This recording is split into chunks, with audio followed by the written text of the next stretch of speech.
Hello everyone and welcome to School Grey Chess. In this video, we're going to be introduced to the main lines and ideas of the Sicilian. So let's start.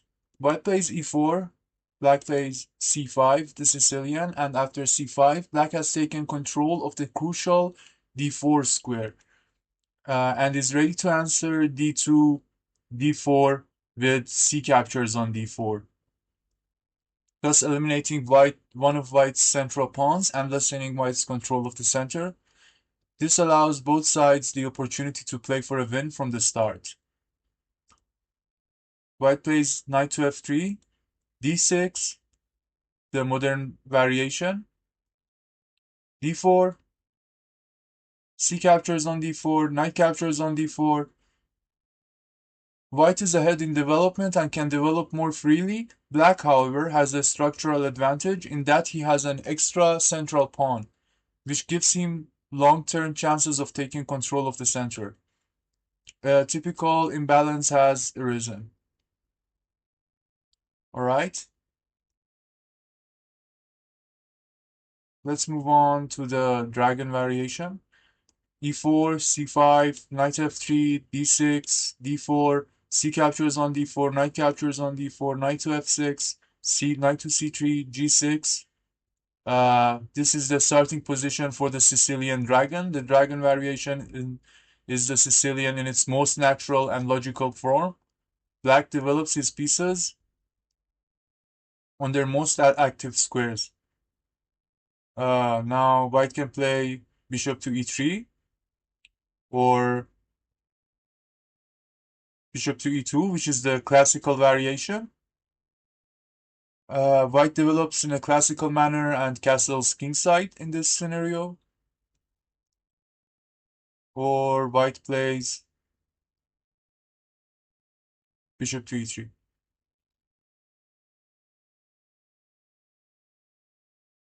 Now let's move on to the Najdorf variation.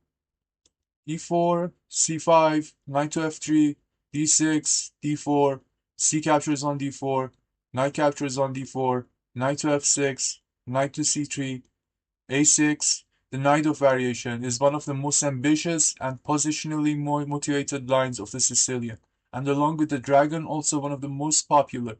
Black's little pawn move a7, a6 looks a bit peculiar, but it has a purpose and is a high-class waiting move. Bishop to g5. This is White's most aggressive attempt against the Najdorf. White develops the c1 bishop onto an attacking square where it puts immediate pressure on the black knight on f6, one of the key defenders of the crucial d5 square. And in this way, it's difficult for black to play in the typical Najdorf way. Now, let's move on to the Scheveningen variation. e4, c5, knight to f3, d6, d4, c captures on d4, knight captures on d4, knight f6, knight to c3, e6. This variation of the Sicilian was named after a town in Holland which was played in 1923. The main feature of this defense is the small center that black possesses, the pawns on e6 and d6. This pair controls many crucial squares in the center and forms a formidable defensive wall. Black plans classical development with bishop e7 and castling, and later knight c6. As in the Najdorf, black is always on the lookout to play a favorable d6, d5, liberating his position. Black creates no unnecessary pawn weakness. By the way, Garry Kasparov also used the Scheveningen against Karpov in their 1985 World Championship match and had success with it.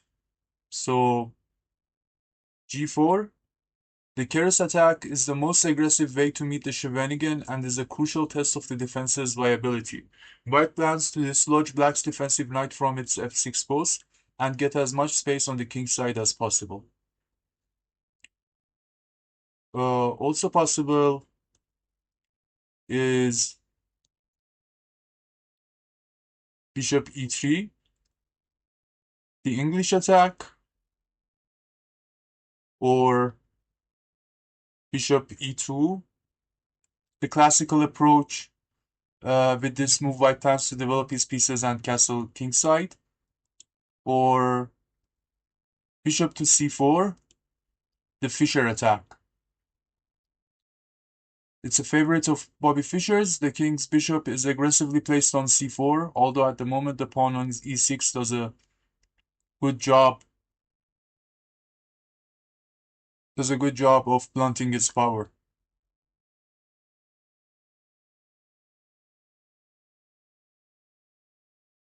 Now let's move on to the Sveshnikov variation. e4, c5, knight to f3, knight c6, d4, c captures on d4, knight captures on d4, knight to f6, knight to c3, and e5. The Sveshnikov variation is a modern and aggressive way to play the Sicilian. Black immediately strikes in the center with his e-pawn, attacking the knight on d4 and forcing it to move from its central post.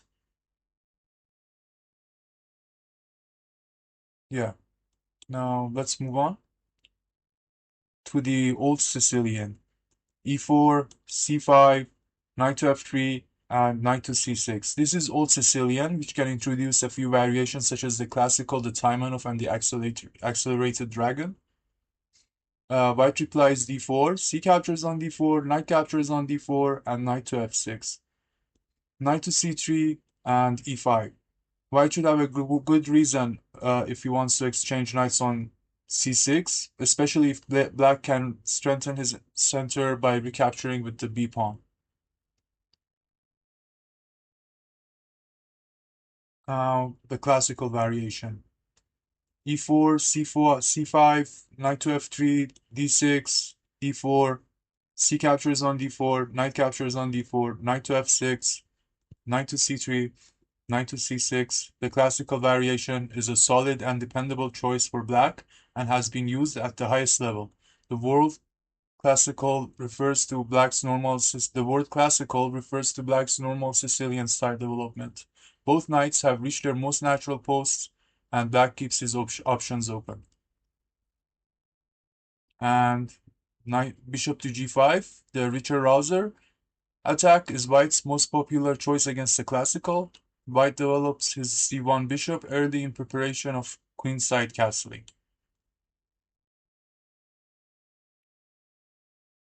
Now the Taimanov variation is e4, c5, knight f3, e6, d4, c captures on d4, knight captures on d4, knight to c6, and black's pawn formation is flexible.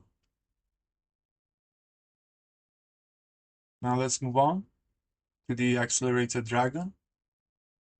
e4, c5, knight f3, knight c6, d4, c captures on d4, knight captures on d4, and g6. Immediately black plays g6. This is the accelerated dragon. It's known as the accelerated dragon. And let's move on to the four knights. e4, c5. The four knights is another variation of the Sicilian. c5, knight f3, e6, d4, c captures on d4, knight captures on d4, knight f6, knight c3, and knight c6, as known as the four knights, because obviously the center is filled with knights. Yeah. So this is the main line of the Sicilian and some of its variations. Thank you for watching and have a good time. Bye bye.